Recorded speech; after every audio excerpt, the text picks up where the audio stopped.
അസ്സലാമു അലൈക്കും, നമസ്കാരം. മുഫുൽ കൊണ്ടോട്ടിയാണ്. നമ്മൾ നേരത്തെ ഒരു വീഡിയോ ഈ വിമാന ദുരന്ത അപകട സമയത്ത് നടത്തുന്ന മാക്ട്രയിലുമായി ബന്ധപ്പെട്ടിട്ട് ആ നടന്നൊരു വീഡിയോ ഇട്ടിരുന്നല്ലോ. അതിൻ്റെ ബാക്കിയായിട്ട് തന്നെയാണ് ഈ വീഡിയോ കൂടെ വരുന്നത്. എനിക്ക് പറയാനുള്ളത് എന്താ വെച്ചാൽ, ബഹുമാനപ്പെട്ട എയർപോർട്ട് അതോറിറ്റിയിലെ ഉത്തരവാദിത്തപ്പെട്ടല്ലോ. ഇപ്പോൾ ഇവിടെ നടന്നുകൊണ്ടിരിക്കുന്ന ഈ പരിശീലനം ഉണ്ടല്ലോ, ഇതെന്തുകൊണ്ട് നിങ്ങൾ പരിസരവാസികളായ കൊണ്ടോട്ടി, മേലങ്ങാടി, മമ്പരമ്പാടം, മണ്ണാരിൽ, അതുപോലെ കുന്നത്തുപറമ്പ്, ചെറിയൽച്ചുങ്കം, മുക്കൂട്, തറയിട്ടാൽ, കൂട്ടാൽ ഭാഗത്തുള്ള കരിപ്പൂര്, കുമ്മിണിപ്പറമ്പ് ഭാഗത്തുള്ളവർക്ക് എന്തുകൊണ്ട് കൊടുക്കുന്നില്ല? കാരണം എന്താണെന്ന് വെച്ചാൽ, ഒരു വിമാന ദുരന്തം ഇനി നമ്മുടെ എയർപോർട്ടിലൊന്നുമില്ല, ഒരു എയർപോർട്ടിൽ ഉണ്ടാവാതിരിക്കട്ടെ എന്ന് നമ്മൾ ആത്മാർത്ഥമായിട്ട് പ്രാർത്ഥിക്കുകയാണ്. കൊറോണ എന്ന മഹാമാരിയും മഹാമഴയും വന്ന സമയത്ത് പോലും പ്രവാസികളെ അകറ്റി നിർത്തിയ കാലഘട്ടത്തിൽ 200-ൽ കൂടുതൽ യാത്രക്കാരുമായി വന്ന എയർ ഇന്ത്യ വിമാനത ഇതിൻ്റെ തൊട്ട് പിന്നിലാണ് വർഷങ്ങൾ മുന്നേ അപകടപ്പെട്ടത്. അന്ന് കൊണ്ടോട്ടിക്കാർ അവരുടെ ജാതിയോ മതം ഒന്നും നോക്കാതെ കൊണ്ടോട്ടിക്കാർ നെഞ്ചോട് ചേർത്ത് പിടിച്ച് ആ റെസ്ക്യൂ ചെയ്ത ആളാണ്. അതിൽ പങ്കെടുത്തൊരു വ്യക്തി എന്നുള്ളതിൽ എനിക്ക് എയർപോർട്ട് അതോറിറ്റിനോട് പറയാനുള്ളത് എന്താണെന്ന് വെച്ചാൽ, ഈ പരിസരവാസികൾക്ക് നിങ്ങളൊരു പരിശീലനം കൊടുക്കണം. ഇനി പരിസരവാസികൾക്കല്ലേ ഇതിൻ്റെ ഒരു പരിശീലനം എയർപോർട്ട് അതോറിറ്റി കൊടുക്കേണ്ടത്?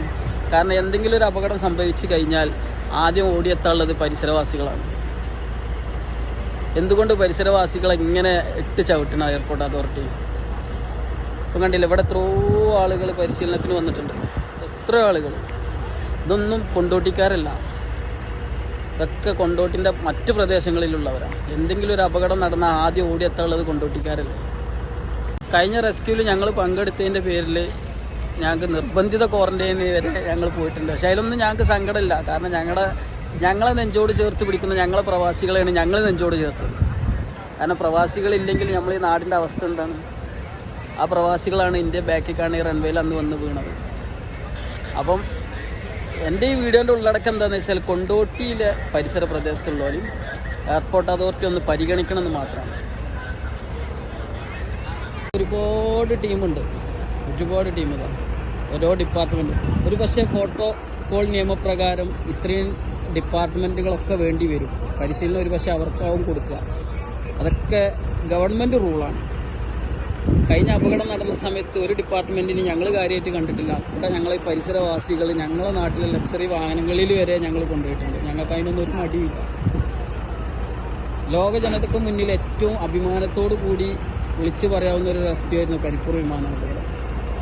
ഇനി ഒരു ദുരന്തം ഒരു എയർപോർട്ടിൽ സംഭവിക്കാതിരിക്കട്ടെ എന്ന് ആത്മാർത്ഥമായിട്ട് പ്രാർത്ഥിക്കണം. പക്ഷേ എനിക്കൊരൊറ്റ റിക്വസ്റ്റ് എയർപോർട്ട് അതോറിറ്റിനോടുണ്ട്, പരിസരവാസികൾക്ക് ഒരു പരിശീലനം കൊടുക്കണം. ഈ വീഡിയോ കാണുന്നവര് എന്താണ് നിങ്ങളുടെ അഭിപ്രായം എന്നറിയില്ല. കാരണം കൊണ്ടോട്ടി പ്രദേശത്തുള്ളവരല്ലേ ഇതിനൊക്കെ ആദ്യം പരിഗണിക്കേണ്ടത്. ഓരോ ഈ റൺവേക്ക് ചുറ്റുപാടും താമസിക്കുന്ന ഓരോ പ്രദേശത്തുള്ള ഒരു 10 ആൾ ഉൾപ്പെടുത്തിയിട്ട് ഒരു പരിശീലനം കൊടുക്കും. അപ്പം ഈ വീഡിയോൻ്റെ അടിയിൽ നിങ്ങളെ വിലപ്പെട്ട അഭിപ്രായങ്ങളും നിർദ്ദേശങ്ങളും എഴുതുക. പറ്റുന്നവരൊക്കെ ഒന്ന് ഷെയർ ചെയ്യുക. ഇനിയൊരു അപകടം, ഒരു ദുരന്തം ഒരു നാട്ടിലും സംഭവിക്കാതിരിക്കട്ടെ എന്ന് നമുക്ക് എല്ലാവർക്കും വേണ്ടി പ്രാർത്ഥിക്കാം. കഴിഞ്ഞ വിമാന ദുരന്തത്തിൽ മരണപ്പെട്ട നമ്മുടെ സഹോദരങ്ങളുടെ വേണ്ടിയിട്ട് നമുക്ക് എല്ലാവർക്കും പ്രാർത്ഥിക്കാം. ഇത് കണ്ടപ്പോൾ സത്യം പറയാൻ സങ്കടമായി. കഴിഞ്ഞ വിമാനാപകടമാണ് എൻ്റെയൊക്കെ മനസ്സിൽ വന്നത്. ഞാൻ ഫസ്റ്റ് ചെയ്ത വീഡിയോയിലൊക്കെ സംസാരിക്കാൻ പോലും എനിക്ക് പ്രയാസമായിട്ട്. ആ ഒരു രംഗം നമ്മളെ മനസ്സിലേക്ക് ഓർമ്മ വന്നു. അപ്പോൾ ഏതായാലും ഓക്കെ, ഇൻഷാ അല്ലാഹ്, ബൈ. എല്ലാവരോടും സ്നേഹത്തോടെ.